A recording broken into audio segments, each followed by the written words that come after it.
We've seen the heaviest rain of the year in Bengaluru. There's been unprecedented rainfall. There's no doubt about that. But that coupled with civic apathy, with absolute sheer neglect, is what's led to 3 lives being lost in Bengaluru in a single day. It's what's led to roads being flooded, homes submerged, and a city, a tech city like Bengaluru, being brought down to its knees. This is a story that happens every single time. Guess what the government was doing all through? People struggling to commute to their offices to get back home. The Siddaramaiah government was celebrating their 2-year anniversary. That's the priority number 1 for them. So they weren't even in Bengaluru.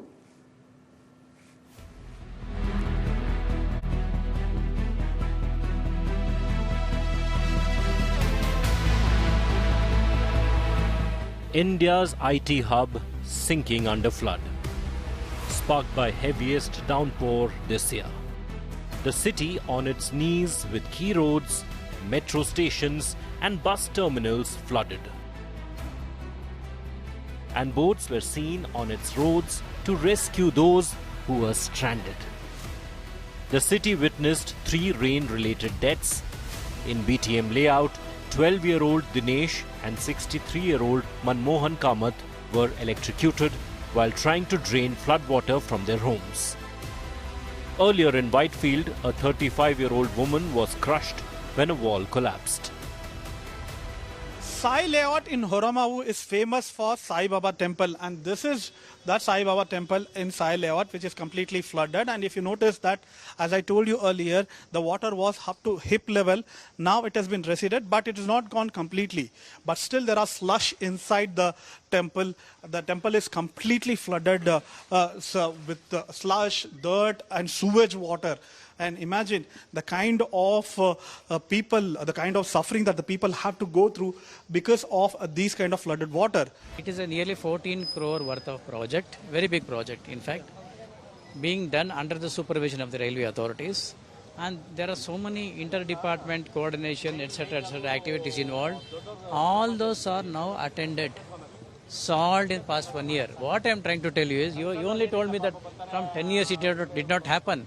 What I am trying to tell you is, from past 1 year, because of the intervention of Honorable Deputy CM and the Chief Commissioner and senior officers and the coordination efforts of the department and the railway authorities and other agencies, this has done some progress.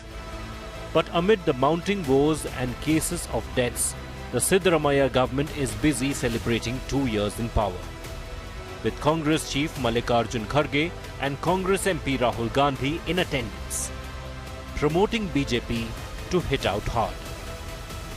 D.K. Shukumar and other senior Congress leaders, every time they speak about Greater Bangalore, adding Greater to Bangalore name will not resolve the crisis. Last 2 years, they have done nothing for Bangalore city. Travel across Bangalore, you will see only potholes, water clogging everywhere. So this government is not at all serious about Karnataka development. Our Honorable AIC President Mallikarjun Kharge ji, our leader and leader opposition Rahul Gandhi ji, Siddaramaiah ji, D.K. Shukumar, all the leaders are going to participate here. It is a historic, send a message that in 2 years, what we have promised, we have delivered. For the people of Karnataka, the people are very happy because whatever we have promised, all 5 guarantees have been implemented. Is Siddaramaiah government putting celebrations above governance? With Sagai Raj, Bureau Report, India Today.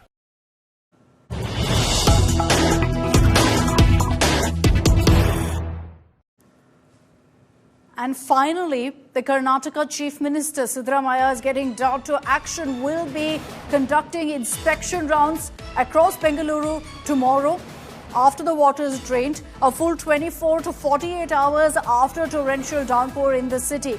He could have done it today, but no, the 2-year anniversary event was more important. But amid outrage, anger voiced by citizens of Bengaluru here on India Today, the Karnataka Chief Minister has woken up. And so tomorrow he's going to be conducting rounds. Sagai Raj is joining us live from Bengaluru. Sagai, you waded through knee-deep, sometimes waist-deep water to show us the situation in Bengaluru. I'm sure it's bone dry right now. Conveniently, then is when Chief Minister Siddaramaiah will be out there. The Karnataka Chief Minister Siddaramaiah will be back in Bengaluru by tonight, and he will be taking a city round tomorrow morning. In fact, he was supposed to take a city round yesterday, and it started to rain in the evening. And the CMO office has given an excuse stating that since it is raining, they will not be able to look into all the places. It will be a hurdle for them, and since they have dropped the plan of city rounds, and thereafter they went to the war room and they took stock of the situation. They have spoken to the concerned officers when it comes to the rescue operation as well as waterlogging clearance. And thereafter, they have given instructions, and they're saying that they have to work on war foot and ensure that clears the waterlogging every nook and corner of Bengaluru wherever it is flooding. And tomorrow they will again take a city round, and we need to wait and watch what will be the outcome of this, because they have already announced the compensation. They have already spoken to the commissioner. Probably this is just for a photo op for them, because almost all the water logging will get cleared if at all, if it doesn't rain tonight or tomorrow early morning. And probably once they go there, they will not get to see anything what they have. It's bizarre. You know, what you're telling us, Sagai, is that they were supposed to go out yesterday. Fine, it was raining. What was his excuse today? Why didn't they cancel that event and focus on what's happening in Bengaluru? It's too much to expect, really, from our netas to prioritize the people first. Thanks very much, Sagai, for joining us with those details. But I'd like to also bring in on this broadcast some voices from the city of Bengaluru. Harish Bijur, who is a brand expert, but also someone who's lived in Bengaluru for the last many years, is joining us on this broadcast. Mr. Bijur, thank you for your time. I want to first understand from you, sir, what's the situation in your area? Because, you know, when you see these images from Bengaluru and from different parts of the city, sitting here in Delhi, you almost feel like the whole city essentially is suffering and underwater. Well, the place I live in is reasonably insulated, fundamentally because, it is at a higher level, and it is a slightly more organized Bengaluru. It is also not the business district of Bengaluru, at least the new business districts of Bengaluru, which is totally concretized. So we still have a little bit of mud, a little bit of sand, a little bit of water that can actually seep through. So I think relatively better where I am. But these have been those crazy days, those mad days. Once again, we visit it every once in a while, mostly once a year.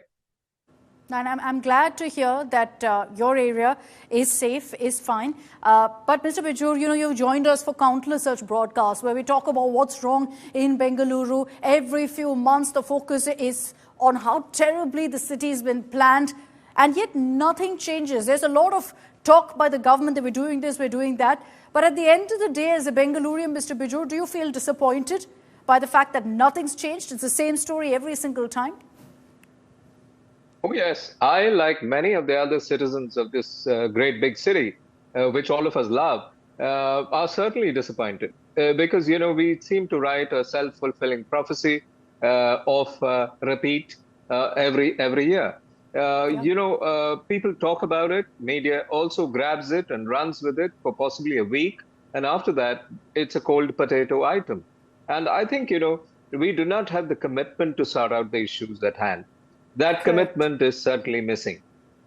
And, commitment, I think, from every side. I want to focus first on the fact that very often when you say, shouldn't the government do something about this, Mr. Bijur, the government says, look, we have to develop. This is a city that's expanding. There's limited space. So what happens? You see development on lake beds. You see lakes being encroached on, not just the lake bed. So, very often it's a toss-up.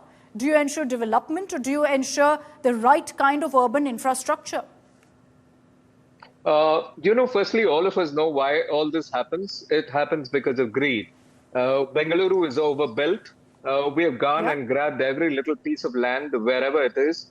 We've even encroached lakes in several categories. And, we built over it. Even some public properties have been built over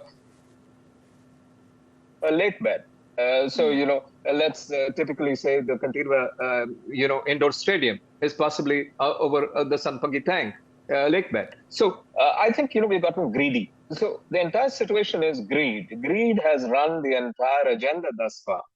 And therefore, my entire solution to cut this greed is to say that we need to take a back step and we need to say that greed is not good.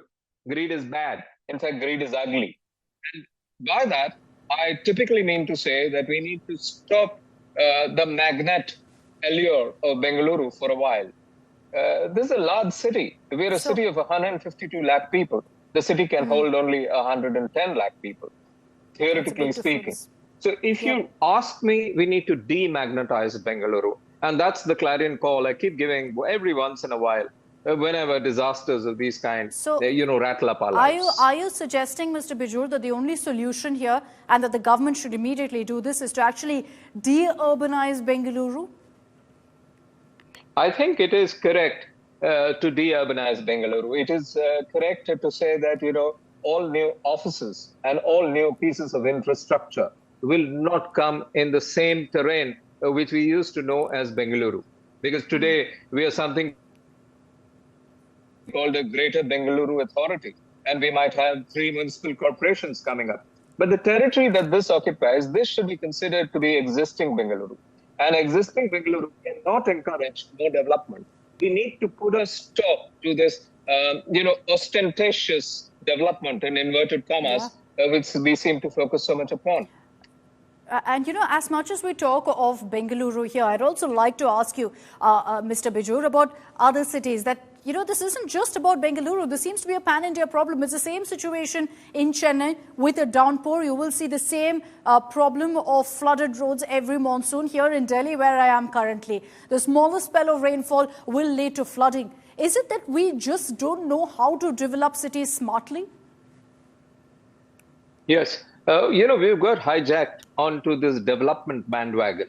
Development is not putting up new buildings and attracting investments into those buildings and getting in people to work, n numbers of hours and create.